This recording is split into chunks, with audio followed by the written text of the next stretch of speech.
Il faut pas culpabiliser d'être surmené. Il faut questionner pourquoi on est surmené, qu'est-ce qu'il y a que mon cerveau a besoin, que mon être a besoin, que mon âme a besoin, et que je ne lui donne pas. Non, ça ira pas mieux lundi si t'as pas résolu le problème, si t'as pas pris de décision. Tu seras réépuisé et beaucoup plus vite que la première fois. Ton cerveau va te dire, ok, tu m'as pas écouté la première fois, bah je vais te faire subir exactement la même chose, mais en 2 fois plus rapide.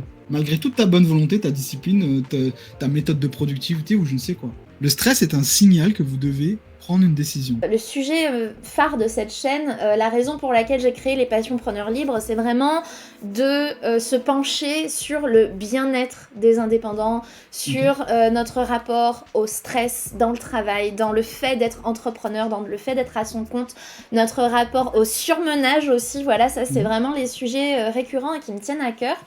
Et du coup, je trouve ça intéressant de faire venir des entrepreneurs de différents horizons, de différents domaines ici sur la chaîne et de les interroger sur leur lien avec tout ça. Est-ce qu'ils se sentent stressés ou pas du tout?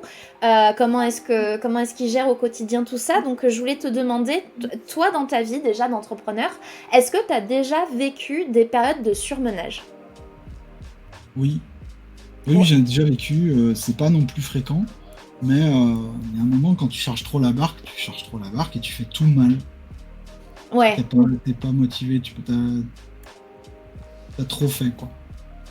T'as trop chargé la barque, je sais pas comment dire, tu sens que tu vas couler. La moitié des choses que tu fais les fais par habitude et non pas par motivation. Et du coup, tu perds le plaisir? Tu perds le plaisir, du coup, tu remets tout en question, parce que quand ton cerveau, du jour au lendemain, il perd la motivation, bah, du coup, pourquoi je fais ça, en fait? T'as ce type de questions qui se passent. Et si tu laisses ça s'installer trop longtemps, tu peux faire soit un burn-out, soit tu arrêtes du jour au lendemain ce que tu fais, quoi. Donc ces périodes-là, ben,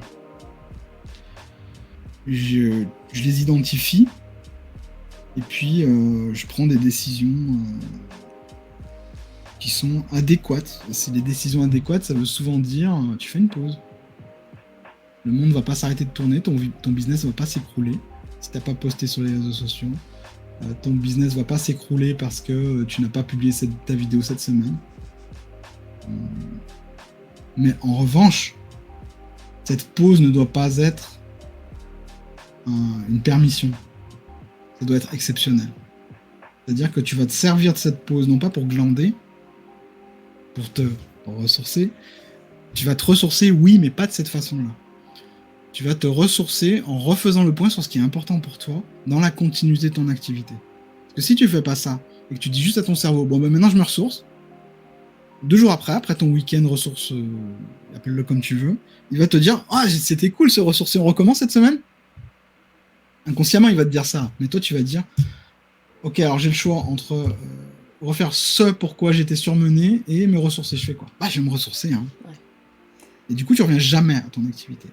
Donc ça, c'est un risque qu'il faut en être conscient, que quand vous vous ressourcez, quand vous faites une pause, il y a le côté bénéfique qui est de faire baisser la pression, mais il y a également un danger. Donc cette pause ressource, elle est là pour vous permettre de reprioriser les choses. Et je dirais même que le surmenage, ou cette espèce de manque de motivation, je sais pas comment on peut l'appeler, ouais, ce surmenage, ce stress, ces moments où vous doutez, ils sont sains. Ils sont sains parce que c'est le signal qu'envoie votre cerveau pour vous dire là j'ai besoin que tu changes quelque chose parce que il y a quelque chose dont j'ai envie maintenant que j'avais peut-être pas envie il y a 3 ans quand tu as commencé, mais là j'ai besoin de quelque chose et que tu ne me le donnes pas ce quelque chose. Donc c'est un signal finalement. Il faut pas culpabiliser d'être surmené, il faut pas tous envoyer en l'air parce qu'on est surmené et que finalement c'est plus notre carrière, c'est plus notre vie, etc. Il faut questionner pourquoi on est surmené, qu'est-ce qu'il y a que mon cerveau a besoin, que mon être a besoin, que mon âme a besoin, et que je ne lui donne pas. Ou que ce n'est plus suffisant, ou que j'éprouve plus de plaisir à le faire. Ouais. Quand tu te questionnes, et non pas quand tu restes juste en mode je me ressource et je reviens lundi parce que ça ira mieux. Non, ça ira pas mieux lundi si t'as pas résolu le problème, si t'as pas pris de décision. Bah non, pourquoi ça ira mieux? Non, ça ira pas mieux. Oui, si tu reviens dans le mécanisme qui t'a épuisé initialement, tu seras réépuisé et beaucoup plus vite que la première fois. Ton cerveau va te dire, ok, tu m'as pas écouté la première fois, bah je vais te faire subir exactement la même chose, mais en 2 fois plus rapide. Du coup, tu vas être surmené dès le mardi. Ouais. Malgré toute ta bonne volonté, ta discipline, ta méthode de productivité ou je ne sais quoi. Donc, tout part de là. Et c'est normal et c'est sain également parce que, en tant qu'être humain, on change, on vit. On n'est pas la même personne qu'il y a une semaine, un mois, un jour, 2 ans, 3 ans. Donc, quand on change, on évolue, nos besoins évoluent également. Ouais. Peut-être que toi, au Absolument. début, comme beaucoup d'entrepreneurs, comme nous tous au début, on a besoin de faire rentrer du cash. On a besoin de faire rentrer beaucoup de cash pour que la machine tourne et pour pouvoir se convaincre que ce qu'on a fait, c'est un bon truc, une bonne carrière. Pour rassurer nos parents, ou bref.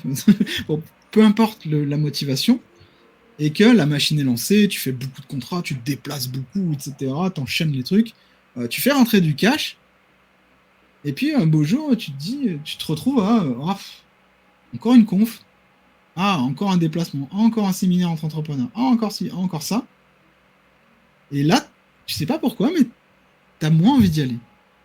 T'es plus blasé. Bah ça commence comme ça le signal du surmenage. Ça commence comme ça, parce que tout simplement ton besoin est comblé depuis peut-être longtemps déjà, et que là ça se transforme en contrainte petit à petit. Donc là c'est intéressant de se questionner et de dire bon bah ok, j'ai fait rentrer du cash, c'est toujours un besoin, j'en aurai toujours besoin en tant qu'entreprise, mais ce n'est plus le besoin numéro 1. Il a été rétrogradé à une autre place dans le top 10. Ce qui est intéressant, c'est de savoir par qu'est-ce qui lui est passé devant. Imaginez que vos besoins soient une espèce de top 50 ou top 10 perpétuel, et il y a des choses, la hiérarchie des besoins, elle change. Il y a des besoins qui sont promus. J'ai besoin de stabilité, j'ai besoin de me poser, j'ai besoin d'avoir du sens à ce que je fais. Quand tu dis à quelqu'un qui vient de se lancer, fait un truc auquel tu crois qu'il y a du sens, etc. Ouais, mais t'es gentil, mais moi j'ai besoin de faire rentrer du cash avant d'avoir un boulot qui a du sens. Et après, on verra pour le sens. Mais 10 ans plus tard, c'est peut-être plus la même chose. Peut-être que faire rentrer le cash, bon, ça va maintenant. T'arrives toujours à te débrouiller mois après mois. Mais là, t'as besoin par contre de quelque chose qui t'épanouisse intellectuellement. Donc la hiérarchie des besoins, elle change. Et si t'es pas à l'affût de cette hiérarchie des besoins, tu t'exposes au surmenage. Mais Ce qu'on appelle le surmenage. Mais c'est ça, parce qu'en fait, ça me parle énormément ce que tu dis, parce que ce que je remarque, c'est que à chaque fois que je prends des moments pour me ressourcer, assez spontanément, assez naturellement, sans même que j'ai vraiment besoin d'activement me dire vas-y, là je vais régler le problème. Genre je me dis allez, là je vais aller me balader dans la forêt, oh je vais me faire un soin des cheveux, tu vois, vraiment, j'ai envie de faire une pause, je vais en profiter pour faire un peu de ménage, tu vois. Et en fait ça me vient tout de suite en fait, je prends le recul, je me ressource, et là d'un seul coup je me dis mais en fait, mais je vais arrêter de faire ce truc. Oui, ça prend du temps. Ça n'a plus de sens de le faire aujourd'hui. Oui, en fait, c'est un peu comme si c'était le fait de prendre ce temps, de faire une pause, de prendre du recul, ça amène la réponse devant tes yeux quelque part. C'est ça. Alors parfois, j'ai besoin d'approfondir, et là, ce que je vais faire, ça rejoint ce qu'on disait tout à l'heure, je vais plutôt prendre un papier et un stylo, et en sollicitant mon corps, je vais me dire, ok, vas-y, on va remettre de l'ordre dans les priorités, là, qu'est-ce que j'ai besoin, là, tu vois. Mais ça se fait très naturellement, en fait. Alors toi, tu fais naturellement. Moi, c'est un truc, Il y en a plein qui le font pas naturellement. Il y en a qui prennent le bien-être, ils font autre chose. Ça les aide sur le moment parce qu'ils ont changé d'environnement. Mais quand il faut revenir au quotidien... Mais moi, j'ai vraiment déconnecté. Tu m'as dit de déconnecter, j'ai déconnecté. Hein. Mais à une époque, j'étais incapable de déconnecter, même quand je prenais le temps d'eux. Et du coup, ça engendrait quelque chose de super vicieux, parce que je me disais, bon, ben aujourd'hui, je travaille pas, mais en réalité, dans ma tête, je travaillais toujours. Tu déconnectais pas. Tu vois, voilà.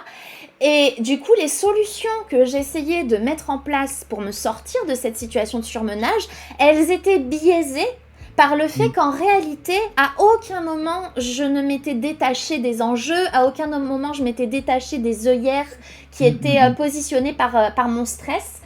Et aussi, j'avais cette croyance, et qui, je pense, joue énormément dans le fait qu'on va revenir dans l'ancien schéma. J'avais cette croyance que je devais être capable de surmonter et d'encaisser cette pression que je m'imposais. Tu vois, il y avait ce truc de me dire, Exactement. je dois Mm. pouvoir revenir dans cette situation initiale. C'est pas la situation qui doit changer, c'est moi qui dois être plus performant, C'est ça. plus fort. Alors que non, en réalité, en tant qu'entrepreneur, tu as le pouvoir sur la situation. Tu vois? C'est ça. Et là j'ai parlé de façon générale pour le surmenage. Maintenant, le petit truc, la petite tactique, j'ai parlé stratégie contre le surmenage, donc questionner ses besoins, etc. Maintenant, parlons tactique, c'est-à-dire sur le court terme. Qu'est-ce que vous pouvez faire si vous sentez que vous commencez à être surmené? Moi, ce que j'aime bien faire, donc je partage juste mon expérience, ça s'applique pas à tout le monde, etc. Disclaimer, ça y est, on a passé le truc. Ceci n'engage que moi. Voilà. Donnez-vous, et ça c'est difficile à faire en tant qu'indépendant, mais je vous recommande vraiment, 1 heure de fin de travail. Et tenez-vous-y. 17h30, j'arrête tout travail jusqu'à demain. L'ordinateur est fermé, les Il applications... peut être ouvert pour jouer, pour regarder des vidéos YouTube, etc., mais pas pour bosser. C'est fini. Pas de réponse aux mails, pas de... je prévois le programme de formation dans ma tête, enfin, rien. 17h30, fin de travail. Cette période ce rituel de fin de travail, faites un rituel même. Mettez-vous une alarme si c'est difficile, éteignez l'ordinateur, débranchez les trucs, enfin, faites vraiment un rituel, c'est vraiment le moment de la journée où tu mets fin à ton travail. Et ben en faisant ça, ton cerveau, il va avoir plus de facilité à lâcher prise et à changer d'environnement, voir ce qu'il y a autre chose dans la vie, etc., pour revenir plus motivé le lendemain. Parce que si tu mélanges un peu trop travail et vie perso, au bout d'un moment, tu vas plus jamais vraiment quitter le travail, tu vas plus jamais être vraiment dans ta vie perso parce que tu vas être ailleurs en fait. Tu vas pas être dans l'instant présent. Tu vas être projeté dans l'avenir de ta boîte, ou tu vas être projeté en arrière parce que tu vas regretter de pas avoir pris du temps pour ta famille, tu culpabilises, etc., ou pas avoir pris cette décision dans ton job, etc. Donc tu vas pas être là en fait. Tu vas pas être dans le présent. Tu vas être soit dans le futur, soit à regretter le passé, mais tu vas pas être là. Inquiet du futur ou regretter le passé. Mais tu vas pas être en train de... Et quand t'es pas dans le présent, tu peux pas prendre des décisions. Ben ouais. Tu fais qu'avoir peur de l'avenir et regretter des décisions que t'as pas prises, mais tu ne peux pas prendre des décisions. Les décisions, tu les prends que dans le moment présent. Et pour être dans le moment présent, il faut le partager le moment présent avec quelqu'un. Donc pas être seul derrière ton écran, à être là où pendant qu'on mange, tu es en train de penser à le titre de ta prochaine vidéo, etc. Non. Donc rituel de fin de travail, c'est vraiment ce qui m'a aidé à éviter le surmenage sur le court terme. Ouais. Mais c'est un des trucs par lesquels j'ai commencé. Quand j'ai fait mon 3e burn-out, j'ai mis en place 2 choses.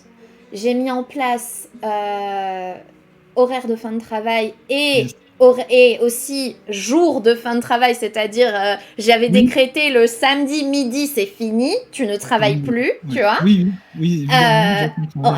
Ouais. Et j'avais mis en place une 2e chose parce que pour pouvoir vraiment couper, moi j'avais besoin de... Tu vois, moi par exemple, je pourrais pas aller jouer sur mon ordinateur, je vais aller regarder les emails. Tu vois, je vais y aller. Donc du coup, ce que j'avais fait, c'est que mon bureau, il était à l'extérieur de chez moi. Voilà. Ça, je n'avais plus d'ordi à la maison, donc le problème était réglé. Ça a été les 2 premières choses. Ouais. Ça me fait penser, tu sais, avec le Covid, on a vu développer le télétravail.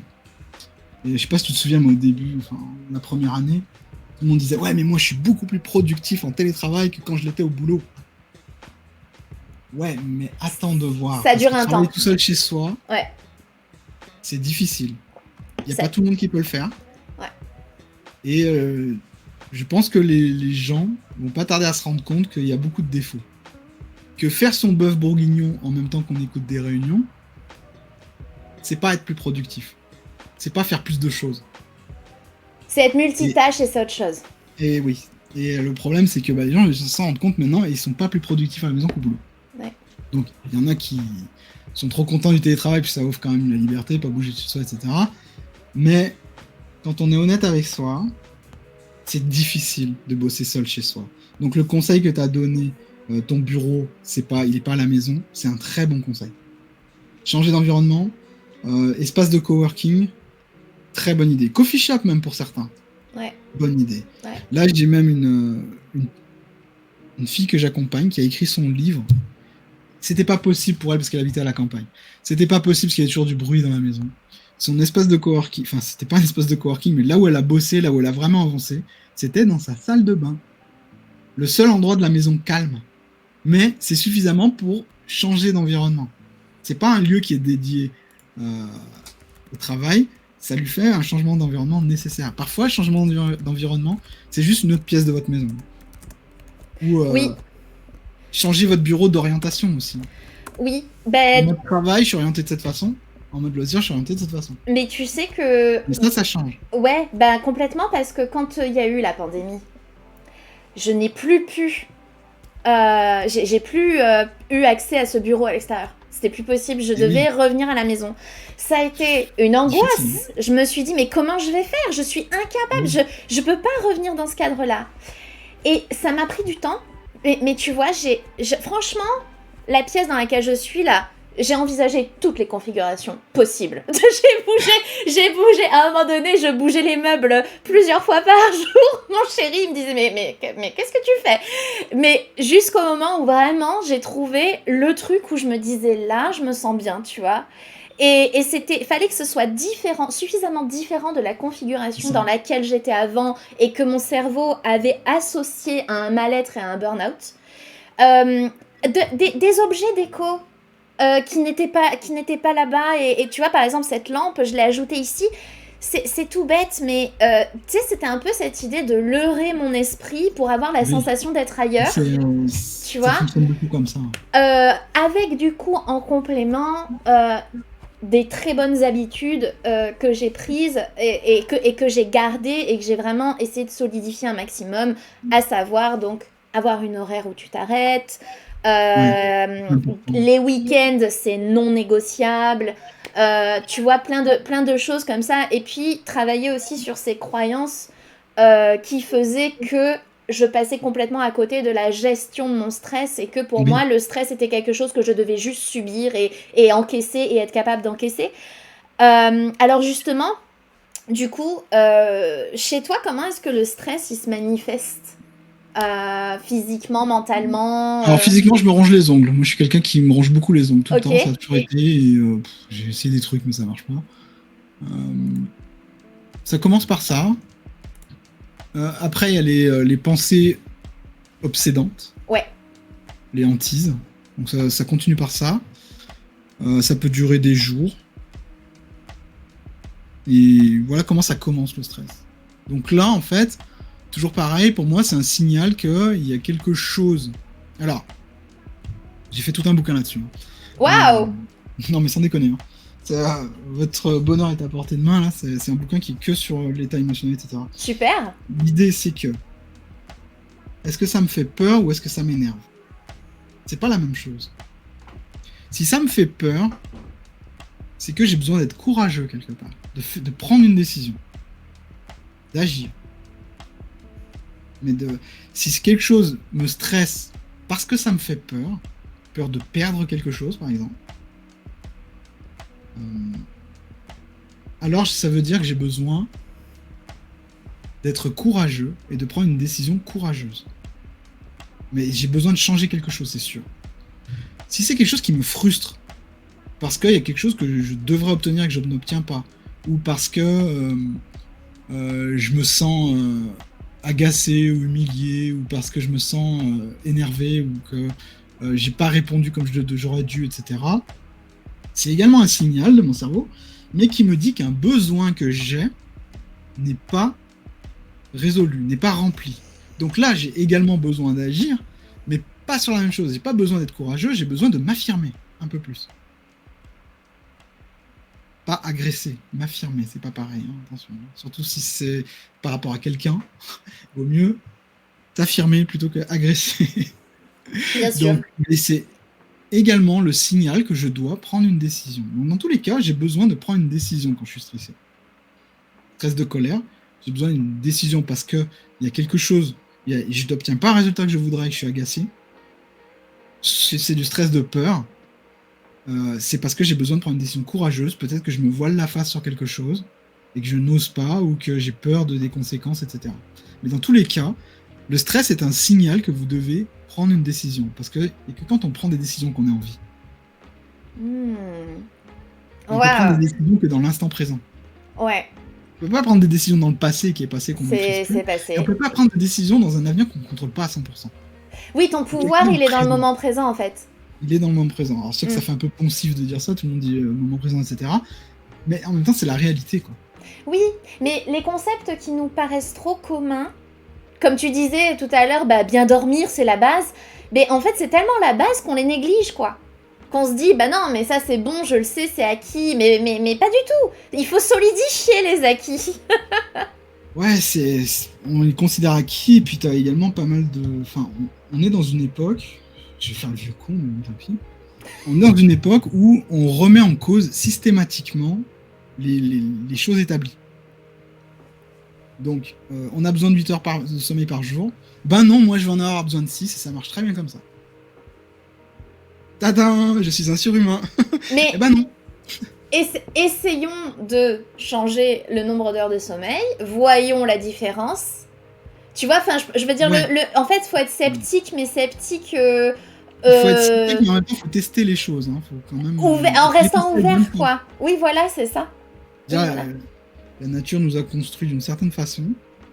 Et on peut changer, mais ça prend des milliers d'années, des dizaines de milliers d'années. Hein. Donc, tu vas pas te lever un matin et te dire, bah, moi, je fonctionne différent des autres humains. Je sais que ça fait mal à l'ego, parce que moi, je suis différent de tout le monde. Mais il faut quand même... on a un certain moteur qui est le même pour beaucoup de gens.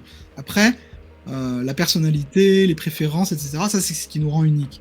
Mais le moteur en lui-même, le moteur humain, ça reste un moteur humain et c'est un moteur qui a besoin de sommeil, de boire, de manger, etc. Et ce moteur est mis à mal par notre mode de vie. Donc voilà. Une fois qu'on sait ça, tu testes les choses. Tu testes de dormir plus, tu testes de dormir moins, peu importe ce que tu testes. Mais du coup, j'ai perdu le fil pour qu'on parle de tout ça. Ça m'arrive beaucoup quand je dis Ben, on était sur le stress, comment est-ce qu'il se manifeste, le fait que c'est une alerte. C'est un signal pour moi. Ouais. Pour moi, hein, il y a des gens qui vont rien à foutre de mon histoire de signal, mais pour moi, c'est un signal que tu dois agir. Tu dois faire quelque chose. Ouais, mais Prendre une c'est, décision. mais c'est, je suis assez d'accord avec ça, c'est-à-dire que enfin, je suis assez d'accord. Comment le, je veux dire, j'ai pas à le remettre en question, mais ce que je veux dire, c'est qu'en fait, je l'ai constaté par mon expérience. En fait, voilà. En fait, à chaque fois que je ressens un stress, c'est effectivement parce que quelque part, il y a un déséquilibre à rééquilibrer. Tu vois, c'est là que je me rends compte. Je me dis, ok, qu'est-ce que mon corps, à travers ce stress, essaie de me dire? Et j'essaie toujours de me dire, ton corps, il a compris des trucs avant toi. Il a compris des Ton trucs. esprit, tu te voiles la face ou pas? Voilà, c'est ça. Tu vois, ton cerveau, à un moment, tu peux pas faire faux semblant avec lui, pas longtemps. Il dit, bon, écoute, là, non, c'est pas bien. Il y a quelque chose que tu fais ou que tu ne fais pas qui me rend pas bien. Ouais. Tu peux ignorer ce signal pendant des mois, des semaines. Il y en a qui le font pendant des années, il y en a qui font toute leur vie. Mais bon, ils sont pas très bien généralement. Enfin, Oui, après voilà. mais ça va aller en s'amplifiant. Ouais. Parce que c'est la seule manière qu'a votre subconscient, votre cerveau, je peux appeler-le comme vous le voulez, c'est la seule manière qu'il a de communiquer avec vous. C'est ça. Donc, par des signaux d'émotion. Il n'y a que comme ça qu'il peut communiquer avec vous. Donc, pour vous faire comprendre qu'il va pas bien, bah, il va vous faire éprouver des choses qui sont pas agréables. Oui. Et c'est ça. Et voilà, ça va être de moins en moins agréable au fur et à mesure qu'on n'écoute pas, quoi. Bah non, si vous ne l'écoutez pas, et ben, qu'est-ce qu'il va faire? Il va crier plus fort. Ouais, mais je me suis déjà retrouvée quand j'étais au top du burn-out. Dans mes meilleurs burn-out, je me mettais, le simple fait de me mettre devant mon ordinateur, j'avais la nausée, j'avais le tournis. Ouais, puis tu avais associé à tellement de trucs qui allaient arriver. Parce que mon corps, il était en mode « What ? What ? Tu me refais ça ?» Parce que pas du tout à l'écoute des besoins, pas du tout à l'écoute des alertes. J'avais même pas conscience que c'était des alertes, tu vois. Oui. Pour moi, c'était juste un truc qui était pénible et je me disais, oh, je suis faible, regarde, je ressens ça, pourquoi, c'est quoi mon problème, tu vois. Alors que maintenant, j'ai une lecture où je me dis, ah tiens, intéressant, il y a un message. C'est ça, parce qu'il y a des gens qui disent moi je suis stressé, je ne devrais pas être stressé parce que j'ai une vie de rêve et tout le monde voudrait avoir ma vie de rêve d'indépendant. Tout le monde, voilà, je suis libre, etc. Et je devrais pas être stressé. On culpabilise. On culpabilise. Non, c'est un signal. Prenez ça comme un signal. Tout. Vous pouvez pas être la même personne quand vous avez 20 ans que quand vous en avez 40. Vous n'avez pas les mêmes besoins. J'espère pour vous en tout cas. Enfin, non mais c'est ça, on est en vie, on n'est pas, on est un caillou, on est une plante quoi. Enfin, je veux dire, on grandit, on grossit, on évolue, etc. Un caillou, tu peux le jeter par terre, il rebondira, mais il prendra pas de décision. Oui. La plante prendra la décision d'ouvrir ses fleurs. Tu vois. Oui. Donc si tu n'évolues pas en même temps, si tu stagnes, tu meurs. Oui, donc c'est un bon signe. C'est normal de pas faire la même chose. Il y a aussi un autre truc aussi. Je remets le mode vieux con pendant un petit moment. Les gens veulent une solution définitive à tous leurs problèmes tout de suite. On veut régler le problème du sens à ce qu'on fait. On veut régler le problème de sa carrière. On veut régler le problème de son futur, de son avenir, parce qu'on a peur. Et on veut que la solution soit définitive. Elle ne peut pas être définitive. Non, c'est des cycles. Voilà, vous êtes mort. Ouais, mais c'est des cycles en fait. On a souvent eu cette conversation, d'ailleurs avec Objectif M qui est dans le chat et qui est Marlène dont je t'ai parlé. C'est elle, ouais. On a souvent eu cette conversation et en fait, parfois tu crois que tu as réglé une problématique dans ta vie. Mais c'est jamais définitif. Et puis un jour tu te dis purée, mais ce truc me revient. Je recommence à avoir ce problème, je pensais que je l'avais réglé. Et en fait, je vois vraiment ça comme un jeu vidéo. C'est-à-dire que niveau 1, t'as une quête à accomplir, t'as un boss à affronter, t'as des items à récolter, etc. Et puis après, t'arrives au niveau 2, mais au niveau 2, ça recommence, t'as encore un boss, t'as encore des... Tu vois. Et en fait, c'est ça, et du coup, Merci beaucoup, merci pour ton sub, Zoulif, merci infiniment pour le soutien à la chaîne, c'est très gentil. Merci infiniment. Et du coup, son message, c'était... avoir invité l'auteur de Potion de vie, c'est ça? Ça mérite un sub. Ah, merci. Oui, parce qu'il te suit sur YouTube. C'est ça, merci, hein? C'est très gentil, je suis toujours honoré quand quelqu'un me suit et écoute ce que j'ai à dire, quoi, je suis toujours... Merci infiniment. Et ouais, du coup, en fait, c'est là que tu te rends compte que, ok, t'as réglé une problématique dans un contexte, à un moment donné de ta vie où tu étais telle personne. Mais quand tu vas évoluer dans peut-être un contexte différent, peut-être que tu vas être à une étape de ta vie différente, tu vas être une personne différente, et ben il y a ce problème, et ben il va falloir que tu le traites dans ce contexte-là. Tu vois, différemment. Ouais, et du coup tu vas acquérir à chaque fois, c'est comme des couches d'oignons, tu vois, et à chaque fois tu vas acquérir une nouvelle expertise, une nouvelle maîtrise de cette problématique et des solutions qui sont liées. Exactement. À elle, tu vois. Hiérarchie des besoins, encore une fois, c'est... Ouais. Les besoins qu'on a, ils changent avec le temps. Et alors, comment tu fais, toi, parce que, donc, tu as ton activité d'auteur, tu as ton activité de créateur de contenu, t'es actif sur Insta, t'es actif sur YouTube, tu as ton blog, t'as ta vie personnelle aussi, les conférences, etc. Comment est-ce que tu fais pour éviter d'être débordé par ton travail?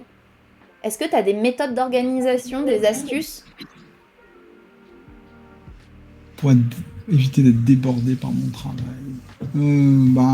Autre ce que j'ai déjà dit sur le rituel de fin de travail, ça aide à ne pas se déborder, de ne pas se charger la barque plus qu'elle ne devrait l'être par jour. Ouais. J'aime bien, moi, avoir... comment dire, pour pas être débordé. Quand je sens que je commence à être débordé, cette histoire de charge mentale, là, où t'as trop de trucs à penser dans des domaines différents, tu te sens rapidement débordé, là. T'as trop de trucs à gérer cette semaine, ça va être horrible. Là, ce que j'aime bien faire, c'est ça, et tout poser, sans chercher à classer par ordre d'importance ou je sais pas quoi, mais tout ce qui est dans ma tête, je veux que ça soit posé sur le papier. Ah ouais. Le truc le plus simple à envoyer le courrier à machin que tu aurais dû envoyer il y a déjà 3 semaines. Tu le notes. rendez-vous super important que tu dois prendre avec tel professionnel de santé, etc. Ou peu importe en fait, tel rendez-vous pro. Je vais tout noter. Je vais vider mon esprit. Je veux qu'il soit sur le papier. Ouais. Tout. Et je vais pas chercher à classer les choses. Je vais tout mettre. Je vais me retrouver avec... Déjà, rien que le fait de faire ça, tu te sens un peu libéré, en fait. Je sais pas comment dire. Ouais, bien sûr. Rien que le fait de l'écrire comme ça. Bien sûr. Après, tu vas avoir ta liste. Finalement, tu pensais que tu avais 1 million de trucs dans ta tête. En fait, on a que 17. C'est 17 choses, par exemple. Non, mais c'est con. Hein, mais on se convainc qu'on a des millions de choses à la tête, qu'on va pas y arriver. Et en fait, quand tu poses tout sur le papier, du truc le plus trivial au truc le plus important, t'en as 17, quoi. Même si t'en avais 20, 30, à la limite, c'est pas des millions, quoi. C'est un chiffre fini. Et c'est pas tant que ça, en fait. Mais bon, peu importe. Ce que t'as en face de toi, c'est une liste. Maintenant, dans cette liste, tu vas la regarder et tu vas déterminer un top 3. Je suis le gars qui fonctionne par top, en fait. Je suis en train de me dire depuis tout à l'heure. Le titre de ton prochain livre, peut-être? Top 3. Top 10, top 3. Non, tu sais quoi? C'est pas con comme idée. Les top 3, ouais, les top 3 du cerveau, les top 3 de la concentration. Top 3, la méthode des top 3. Ouais. Bref. Tu me mettras dans les remerciements. Il va y avoir 3 trucs qui vont vraiment se détacher. Si tu sais pas parce que tu as l'impression que tout est important, tu dis à la personne, ou tu te dis à toi-même, si j'avais une baguette magique, je pouvais faire disparaître 3 de ces trucs-là maintenant, tout de suite. Ce serait lesquels? Là, tu verras, ça va te clarifier la situation. Ouais, il y a ça, il y a ça, il y a ça. Ça, faut que je les élimine. Ça, si je les éliminais maintenant, je serais hyper heureux. Ok, ça c'est ton top 3. 1, 2, 3. Dans le sens, quand tu dis je les élimine, je les fais. C'est ça que tu veux dire. C'est pas je les enlève parce qu'en fait, c'est pas important. Généralement, les trucs qui te font le plus flipper, c'est pas les trucs que tu fais en 2 minutes. Hein. C'est des gros projets, c'est des trucs. Enfin, ça dépend des gens, hein, tu vas me dire. Mais... D'accord. C'est souvent des trucs qui sont. Que c'est long. Ça te paraît lourd. Tu sais pas par où commencer. C'est pas forcément des choses qui sont hyper rapides à faire. Hein. D'accord. Au moment où tu te bottes le cul, tu le fais. Mais non, c'est plutôt des choses où tu sais pas vraiment par quel bout l'attaquer, etc. Mais bon, peu importe. Tu vois, par exemple, écrire un livre. Hein. Imaginons que ça soit un truc. C'est dans ta tête, tu sais pas par où commencer, etc. C'est un gros projet, tu vas pas pouvoir le faire dans l'après-midi. C'est pas grave. Ce que tu vas faire avec ton top 3, c'est leur trouver une place dans l'agenda. Dans ton agenda professionnel. Ouais. Tu sais, le sacré, là. Ouais. Lui que tu ne divulgues jamais, celui qui est à toi et qu'il y a peu de choses qui rentrent parce que les places sont chères. Et là, tu vas faire une place à ces 3 choses, à ton top 3. Moi, pour faire de la place, j'ai mes stabilo-frictions effaçables. Tu vas réserver un bloc-temps, comme si c'était un rendez-vous professionnel, que tu vas appeler écriture de livre. Ok. Ok. Ou projet livre. Pas tu écriture, prends... ça fait flipper. Tu te dis, tel jour, telle heure, c'est ce projet. Heure, tu vas avancer sur ce projet. Ouais. Ok. Quand tu fais ça, ton cerveau va se sentir beaucoup moins surmené et beaucoup moins. Tu vas ressentir beaucoup moins de charge mentale en fait. Oui, ça t'aide à lâcher un peu quoi. Exactement. Pourquoi? Parce que même si le problème ne sera pas résolu, tu vas au moins acter que quelque part dans l'espace-temps proche, tu vas vouer ton énergie à ce problème-là.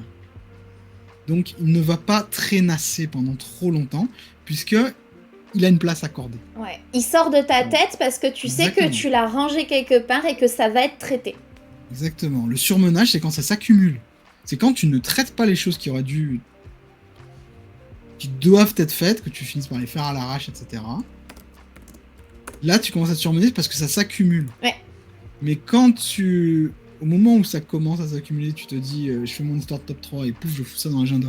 Comme un rendez-vous professionnel, ça veut dire que la règle d'un rendez-vous professionnel, c'est tu peux le déplacer, mais tu ne peux pas l'annuler. Donc, si tu peux pas parce que t'as piscine ou je ne sais quoi, eh ben, ton rendez-vous professionnel qui est écriture de livre, projet, tu vas le décaler plus tard dans la semaine. Mais tu ne supprimes pas le bloc-temps. Parce qu'il faut que ouais. Bah oui, parce que sinon ça peut sinon, trop vite comme sauter, par hasard, t'auras pas le mettre dans l'agenda, mais ton cerveau il est pas con. Hein.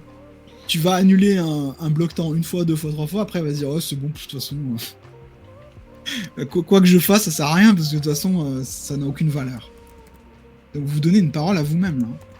Mais c'est comme, si tu traites ça comme un rendez-vous professionnel, tu vas pas, tu vas pas poser un lapin 3 fois à la même personne. C'est ça, mais en fait, vraiment, c'est hyper important ce que tu soulignes là, parce que ce que je remarque, c'est que on va avoir des valeurs très fortes de professionnalisme, d'engagement, de ponctualité, d'assiduité, tu vois. Et toutes ces valeurs, ce sont des valeurs, on va mettre un point d'honneur à les honorer pour les autres, tu vois, pour les clients, pour les gens avec qui on s'est engagé. Voilà, mais en fait, là où ça devient toxique, c'est quand tu as des valeurs fortes que tu n'appliques pas pour toi-même. Il faut que tu sois engagé envers toi-même. Un rendez-vous que tu t'es fixé avec toi-même, tu dois avoir le même niveau d'engagement que si c'était avec une personne extérieure. Parce que sinon, tes valeurs, aussi puissantes soient-elles, et même si elles partent de quelque chose de noble, ouais, elles vont se retourner contre toi. Tu vois, si t'es assidu, mais que la contrepartie, pour être assidu envers tes clients, la contrepartie, c'est que tu vas constamment te mettre en retard sur les trucs pour lesquels tu t'es engagé envers toi-même, ben en fait ça fonctionne pas. Et utilise tes valeurs aussi bien pour toi-même. Et là, les choses, elles vont... Tu vois ? Tout à fait. C'est exactement ça. Et si tu trahis ton rendez-vous professionnel une fois, 2 fois, au bout d'un moment, tu vas avoir une sale image.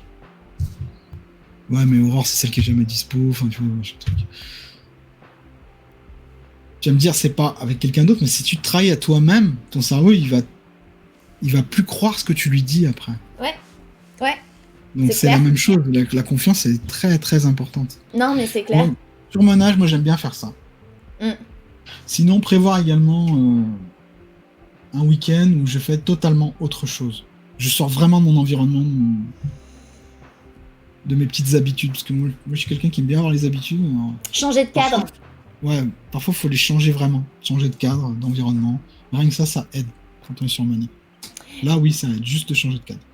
Et alors, fondamentalement, est-ce que tu dirais que tu es quelqu'un qui arrive à lâcher prise? Et est-ce que au passage, tu peux me donner ta définition du lâcher prise? Plus que par le passé. Quand j'ai commencé, je lâchais prise sur rien du tout parce que j'ai l'impression de jouer ma vie dessus. Ouais. Dans mon entreprise. Donc lâcher prise, c'était pas possible pour moi. C'était un concept de boomer ou je sais pas quoi, mais c'était pas quelque chose que je pouvais faire moi.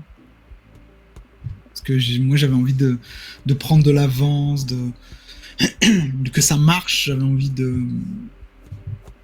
tout mettre pour pas avoir de regrets plus tard, etc. Mais je pense que le truc qui aide à lâcher prise, c'est le temps. Le temps, l'âge, l'expérience finalement. Plus t'as d'expérience, plus t'arrives à lâcher prise facilement. Ouais. Plus t'as les moyens de lâcher prise facilement. Ça veut pas dire qu'il y en a qui arriveront jamais à lâcher prise, mais au moins t'as les moyens de pouvoir le faire. Quand t'es un gamin qui sort de l'école, que tu commences ta carrière d'entrepreneur avec cette innocence qui fait sourire nos collègues, mais toi t'as plein de fougue et plein d'envie, t'as pas les moyens de lâcher prise tout de suite. Il te faut de l'expérience. L'expérience, ça aide à lâcher prise. Ça aide à avoir les moyens de lâcher prise. Au moins t'as une chance de pouvoir le faire. Ouais. Quand tu commences, c'est pas facile.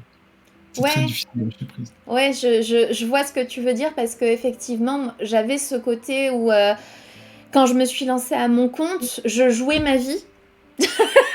Oui, c'est ça, hein. Vraiment, je jouais ma C'est vie. littéralement ça. Et je me disais, si ça marche pas, comment je vais faire pour être heureuse? Tu vois? Voilà, c'est ça. Ça, c'est la question que tu te poses quand tu commences. Ouais. Tu te dis, c'est ce truc ou rien. Et tu perçois pas, et c'est l'expérience effectivement qui te permet de percevoir que en réalité, il existe plein de chemins différents. C'est ça. Et quand tu as quelques années d'expérience, face à la même question, tu te dis pas qu'est-ce que je vais faire, c'est le drame. Tu te dis, peu importe ce qu'il arrive, j'ai les moyens de rebondir. Ouais. C'est vrai. Et ça, c'est différent. Là, c'est une façon de lâcher prise aussi. Parce que finalement, Ouais. C'est ça. Voilà. Ah, mais c'est complètement ça. Mais c'est drôle parce que ça, c'est une phrase que je dis tout le temps aux personnes que j'accompagne et qui sont surmenées. Quoi qu'il arrive, tu rebondis. Si ça marche pas ce que je fais, tu feras autre chose. Parce que tu ne peux pas essayer de vivre en te confortant dans l'idée que tout va bien se passer. Non, il va y avoir des choses qui vont foirer, il va y avoir des imprévus, il va y avoir des... Non, n'essaie pas de te convaincre que ça va être une ligne toute tracée. Non, tu vas juste nourrir l'insécurité en toi qui désire que rien ne se passe en dehors de ton contrôle, alors que la vraie vie, c'est pas ça. Et Tu comprends rien. alors que si tu sais que... Mais c'est ça. Alors que si tu sais que quoi qu'il arrive, tu peux rebondir, tu peux le surmonter, le contourner, tu peux peut-être t'arrêter un temps pour gérer la situation, puis reprendre. Voilà, il y a plein de manières, mais tu vas le gérer. Si tu arrives à faire ça, si tu arrives à répondre à cette question en te disant bah c'est pas grave, je ferai autre chose, là tu peux dire que tu arrives à lâcher prise. Ouais. Ça veut pas dire que tu laisses, enfin, t'es jument foutiste et tu t'en fous de complètement ce qui va arriver. Ça veut dire que si malgré tous tes efforts, tu arrives à garder confiance que tu sauras rebondir parce que tu as acquis des ressources, des relations, des contacts, des ressources financières ou des ressources intellectuelles, etc. pour faire autre chose, alors là, tu peux dire que tu peux être capable de lâcher prise. Si tu n'arrives pas à répondre à cette question, ça te fait vraiment trop peur, c'est que t'es pas encore prêt. Et justement, je pense que c'est important de faire ce travail, tu vois, de conscientiser dans le présent, de se dire, ok, quels sont mes atouts à l'instant T. Quand je regarde mes expériences passées, même si, tu sais quoi, même si t'as pas une longue expérience de l'entrepreneuriat, mais tu vois, t'as peut-être accompli d'autres choses par le passé, dans tes études, dans ta vie ou autre, tu vois, et d'être très conscient de tes forces, tu vois, de tes compétences, de tes qualités, et te dire, ok, c'est sur ça que je peux me reposer aujourd'hui. Du coup, ça te permet d'avoir un point d'ancrage, et t'es pas juste en train de flotter dans l'océan, tu vois, tu as une bouée, en fait, tu as même un petit bateau, en fait, tu vois. Et ça aide énormément, je trouve, à ça. Et alors, du coup, aujourd'hui, imaginons que demain, t'as un collègue entrepreneur qui vient te voir, qui te dit « Purée, Jean-Yves, je suis épuisée, je suis nerveux, je suis préoccupée, ça me bouffe, je sais pas comment faire pour lâcher prise, mon travail, il est en train de me bouffer. » Qu'est-ce que tu lui dirais ? C'est quoi qui te préoccupe ? Moi, je chercherais à savoir ce qui le préoccupe, la vraie raison. Ouais. T'as la raison affichée, dite, et puis t'as la vraie raison. Moi, je chercherais à savoir quelle est la vraie raison. Ouais. Comme tu disais tout à l'heure, essayer de comprendre c'est quoi. Quel est le signal ? Quel est le signal ? Quel est le signal ? Qu'est-ce qui te préoccupe ? Je creuserai là. Donc, je chercherai pas à lui donner des conseils tout de suite, quoi, parce que je sais pas exactement ce qui le préoccupe. Essayer de creuser. Encore une fois, il y a la façon convenable de dire les choses. Donc la personne va te dire qu'il y a quelque chose qui la préoccupe. Mais tu ne sais pas quoi exactement pour l'instant, tu ne sais pas quelle est l'importance, tu ne sais pas le truc. Donc te lancer dans des diatribes ou des conseils tout de suite, c'est prématuré. Il y a toujours une raison cachée. Il y a une raison cachée, moi ce que je cherche c'est la raison réelle. Et une fois que j'ai la raison réelle, je vais mettre la personne le plus à l'aise possible. Donc, ça dire que c'est normal. Parce que c'est normal, on est humain de toute façon. On fait des trucs cons, on fait des trucs qu'on regrette, on fait des trucs qu'on apprécie, on a des plaisirs coupables, on a des choses qu'on aime, on a des choses qui sont socialement, que les gens ne trouveraient pas socialement correctes. Enfin, on a des choses comme ça qui nous rendent humains. Et moi, je chercherais d'abord à savoir ça et établir un lien de confiance avec ça, avec la personne, pour ensuite pouvoir aller sur ce qui la préoccupe vraiment. Et là, peut-être, trouver une solution. Mais quoi qu'il en soit, j'aime bien que ce soit la personne qui trouve sa solution. Ouais, bah bien sûr. Pas moi lui montrer la solution. Questionner. Pour essayer de savoir où est-ce qu'elle en est, tu vois. Ouais, peut-être. Non, mais oui, parce que ça permet de savoir où est-ce qu'elle en est la personne et du coup, elle va voir ce qu'elle a besoin de traiter elle aujourd'hui, en fait. C'est ça. Ouais. Mais ne serait-ce que, tu vois, faire la démarche de questionner la personne ou l'entrepreneur qui commence et qui a des doutes. Le faire verbaliser à haute voix, lui déjà, il va s'entendre lui-même. Alors, d'habitude, c'est qu'un dialogue interne qu'il a avec lui-même et qui se dit dans ses pensées. Et ce qui va sortir de sa bouche, quand son cerveau va le capter, il va y avoir un truc qui se dit, mais non, mais c'est con ce que je dis en fait. Bah, déjà, il va résoudre une partie du problème. Ouais, c'est vrai. C'est vrai. C'est important de questionner en fait. Pas tout de suite partir à donner le bon plan ou le bon service, même si on meurt d'envie d'aider la personne et de partager notre expérience, etc. L'écoute, C'est important pour aider. L'écoute Justement. active. Ouais. Écoutez, mais posez les questions aussi. Hein. Oui, c'est ça. C'est Alors, quoi qui te préoccupe? on va revenir... parce que, alors, déjà, toi, niveau temps, t'es comment? Parce que ça fait déjà 2h05 qu'on est en live. Je commence à avoir la voix qui part un peu en live. Ouais. C'est le cas de le dire, on est en direct. On a bientôt... Je pense que ma chérie va vouloir manger à un moment. D'accord, ok. Mais je peux encore rester quelques minutes. Quoi. On va bientôt terminer ce live.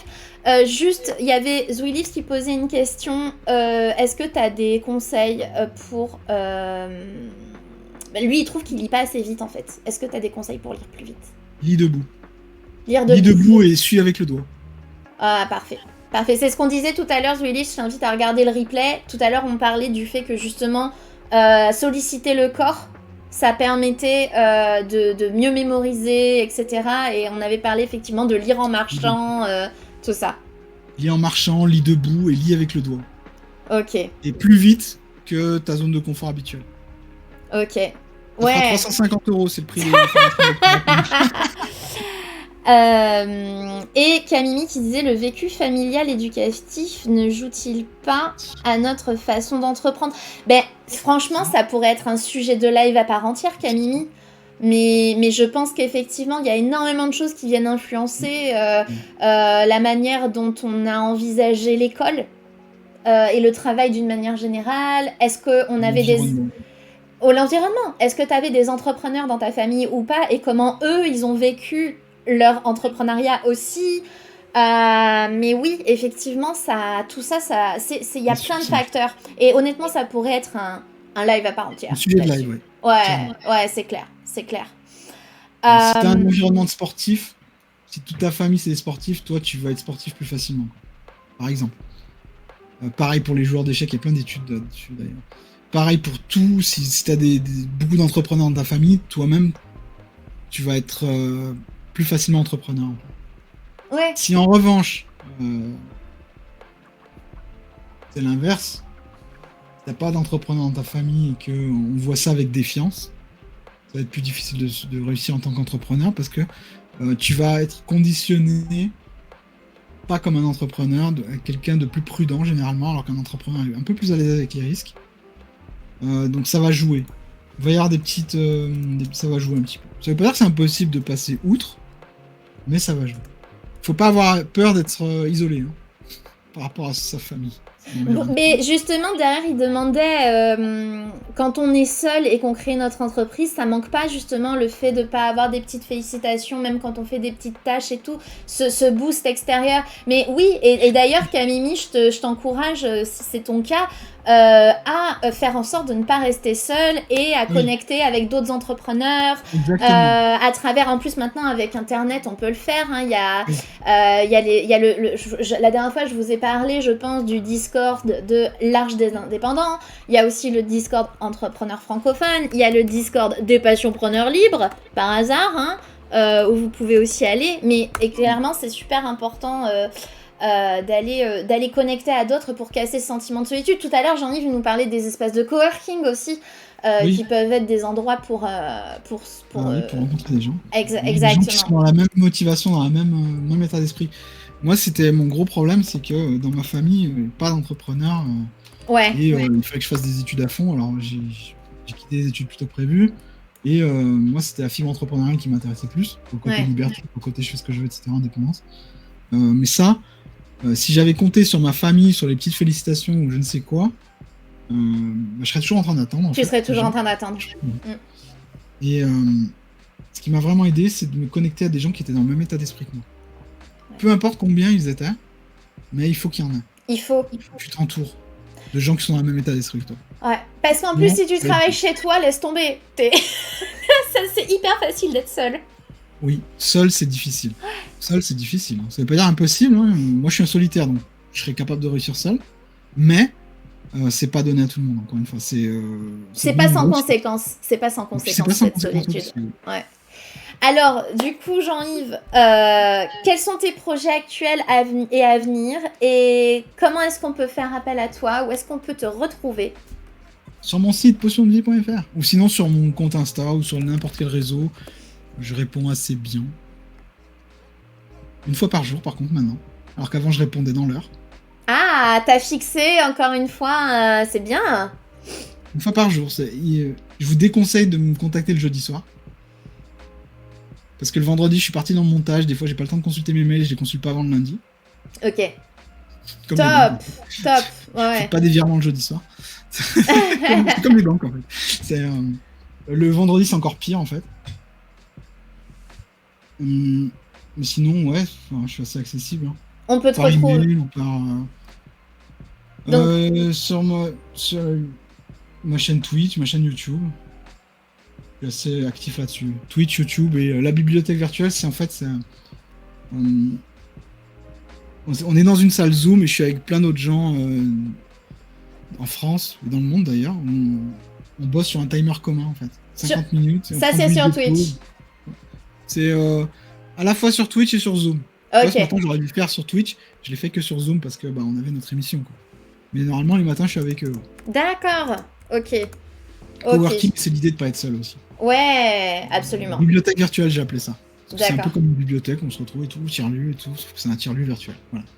Ok, super. Donc, je viens de vous partager la chaîne YouTube, la chaîne Twitch, mais vous pouvez également retrouver Jean-Yves sur Instagram avec c'est ton nom, c'est Jean-Yves Ponce, il me semble, Oui. ton Insta. Potion de vie, Potion de Jean-Yves vie. Ponce, vous tomberez sur moi. Voilà. J'ai pas de homonyme, donc ça va. Et même chose, hein, si vous allez sur Amazon et que vous tapez Jean-Yves Ponce, vous allez tomber sur tous ses ouvrages, enfin en tout cas une bonne partie. Donc Oui. n'hésitez pas aussi à aller regarder du côté d'Amazon. Eh ben écoute Jean-Yves, merci infiniment d'avoir accepté mon invitation. C'était un live hyper enrichissant. Bah, je suis très heureux que ça vous ait plu. Et merci Aurore pour l'invitation. Merci infiniment, bon appétit, passez une très belle journée. Merci à tous dans le chat pour votre présence, pour vos questions qui apportent toujours beaucoup de valeur et beaucoup de richesse à ces entrevues. Passez une très belle journée tous. Salut. Et c'est pas fini. Tu peux voir la partie 1 de cette interview où Jean-Yves nous partage son parcours et sa vision du métier d'auteur de non-fiction. Et en bonus, je t'ai aussi mis des infos super utiles dans le texte en description de cette vidéo. Alors, pense à les consulter et si tu n'as pas vu la première partie de l'interview, clique ici pour la regarder.